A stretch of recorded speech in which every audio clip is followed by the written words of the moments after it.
Welcome to WANA Pod by WANA Learning, the podcast where we explore innovative ways to learn, grow, and stay successful in our ever-evolving world.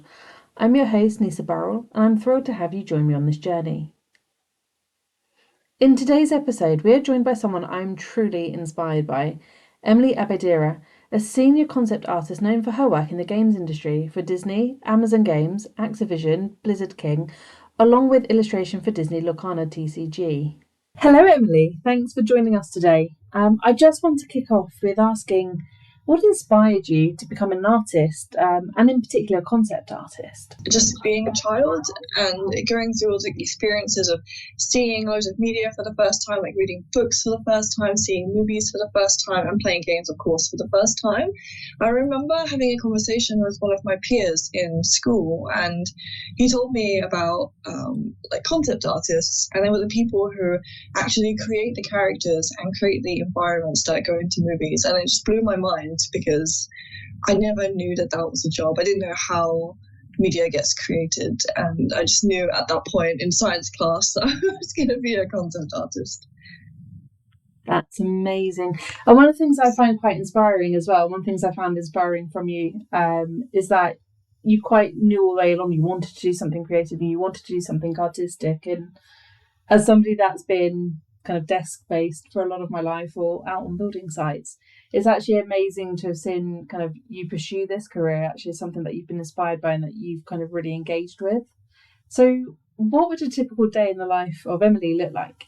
Yeah, a day in my life kind of looks different depending on what's going on. A lot of the times I might take really long form projects like a big game, for example, or I might take lots of little projects where I can kind of slot them in where I can during the day. So one of the things I really, really love is during the summer when I have a lot of small projects going on instead of something long, where I'm able to go outside and get inspiration from all sorts of things that really, really inspire me, like the beach and also being out in nature. Because a lot of the work that I do is for both characters and environment, so it's really important for me to get out there and just absorb and be within the atmosphere of those places. So yeah, I absolutely love it when I'm able to do that, but also love it when I'm on longer form projects and I'm able to be around my team and get inspiration from them as well. Brilliant. I love the fact that, your day structured around these kind of moments of getting inspired and getting happiness in there as well. It's a nice work balance between, getting the job done, but also finding the way of getting the job done where you're going to be giving it your best. And I think that's brilliant. Oh, thank you. Yeah, one of the motivations for me to go freelance was this, because I felt that when I was in the studio every day, all day, I was still getting inspired, but for me personally to go on to do like more technically difficult things, I really felt like I needed much more oomph and to be surrounded and, like you say, have these moments of inspiration. So I'm glad I've managed to figure things out where I'm able to reach and strive for these high technical bars and facilitate myself in doing that. So you talked about being in the games industry. What are some of the biggest challenges you faced and how did you overcome them? I think after working in the games industry for a while, one of my biggest challenges was to find my identity and find my voice. I worked on a lot of projects up to 2019 and they were great projects, but I never felt like I was really showcasing what I loved, what I was passionate about, and also what I wanted to identify with going into the future.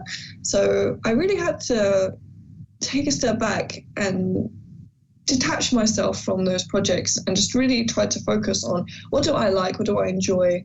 And that's when I decided to launch my freelance business and only take on clients that really aligned with the kind of pillars that I wanted for my own personal growth and also to just enjoy what I was doing, because I do strongly believe that, at least in my case, my best work comes out of when I'm really, really passionate and dedicated about whatever it is. It can be different facets of the project, doesn't necessarily have to be like the theme or the IP, but yeah, just to be really passionate about something. I noticed a trend in my work where I'm just so much better and there's such a bigger fire in my belly when I'm doing that.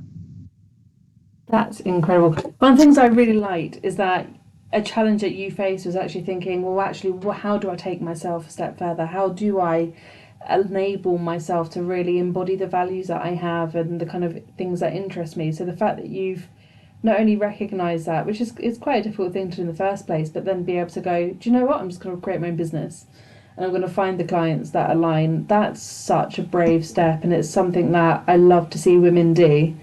Thank you for sharing that. So, in a way, I wonder if that's differed in terms of going from perhaps original titles to looking after large IP and well loved characters, such as the stuff that you've done with Disney. Could you tell us something about that?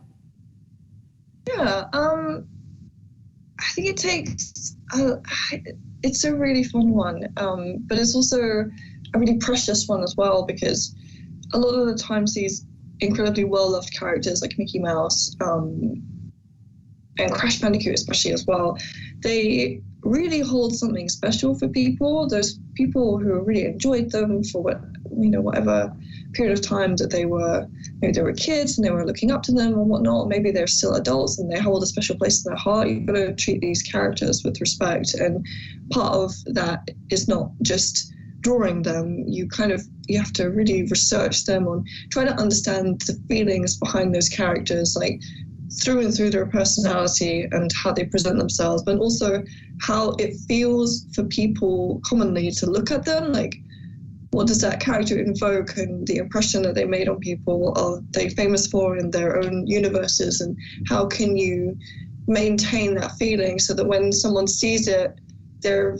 feeling the full impact of that character rather than just viewing a piece of artwork or a 3D model.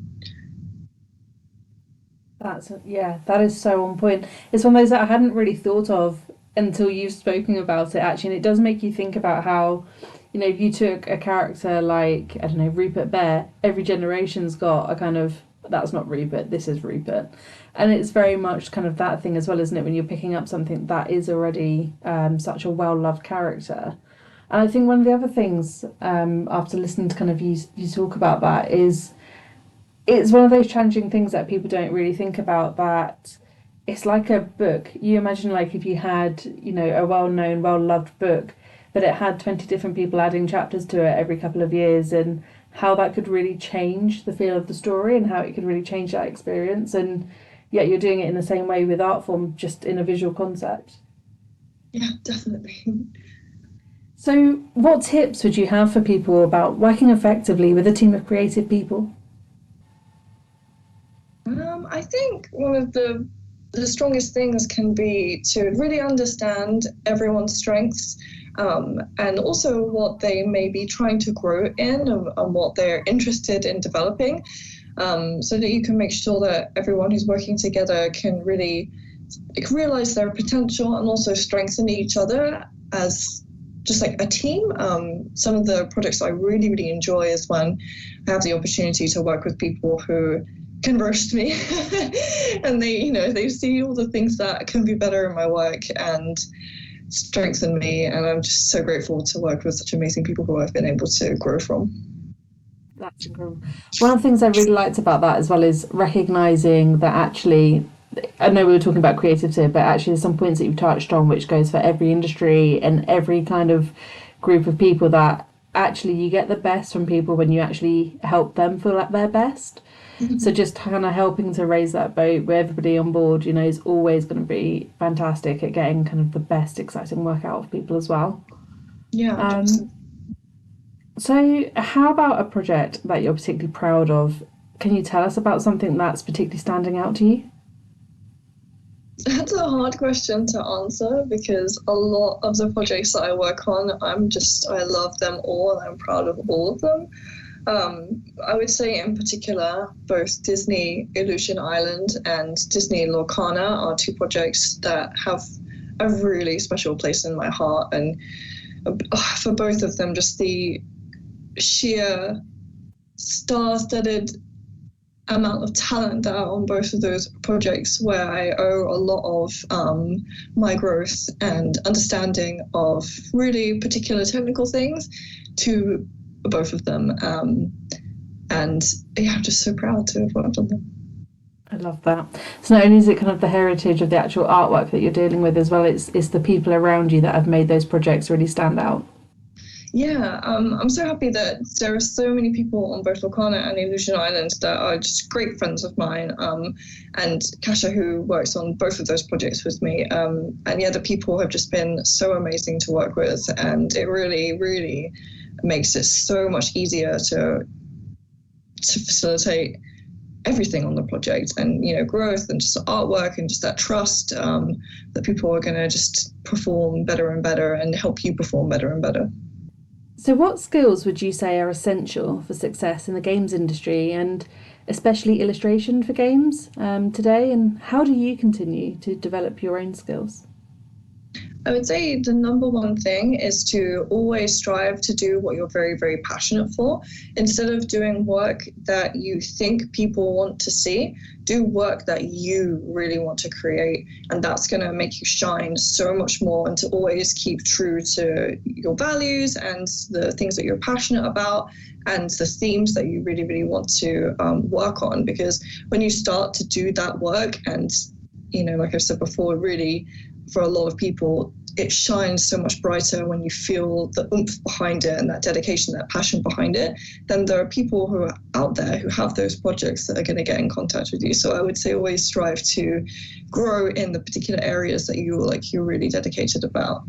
And then also to stay humble in the sense that in this industry, we're very fast paced and we're doing a lot of things. And a lot of the time there's many different eyes that are involved in getting something through the approval process. Whether that be for smaller projects and also really, really big projects, like, big AAA games have hundreds of people working on them. So to just be mindful that as a commercial artist or an artist in entertainment, that we're there to facilitate these things for a product, and to not take anything too personally. Like, it's never personal when you get feedback. It's always just about how can we together make this thing better than it was before, and just to be mindful that it's not related to you as a person, it's just related to the product. Brilliant points, both of those. I think they're really valuable as well for people that are perhaps starting off as well. So, thinking about those new people coming into their career, what advice would you give to artists who are looking to break into the games industry and work for major companies? I think it's a great time to be in this process, just because there are so many more programs and different ways out there to get into the industry than there was when I joined, for example, a long time ago now. For example, there's so many internships and there are so many charities like Limit Break or Intergames that are doing great work to help prepare people and get people networking into the industry. For example, Limit Break is an amazing initiative that helps to mentor people and bring them together with specific people in the industry that they're looking for, that can get one-to-one guided mentorship. And in the end, I've seen countless people get into jobs strictly through that kind of program, which is amazing. So yeah, I just think it's a really exciting time, and I would just implore people to look out for those programs and just be very specific and learn about exactly what it is that they want to do. In games, there are so many different titles and roles, and they're really quite specific. So to just learn and reach out to people who can help you navigate what it is that you might really want to do if you don't already know what it is. Here's $1 million question, but if you won a lottery, would you still be doing what you do?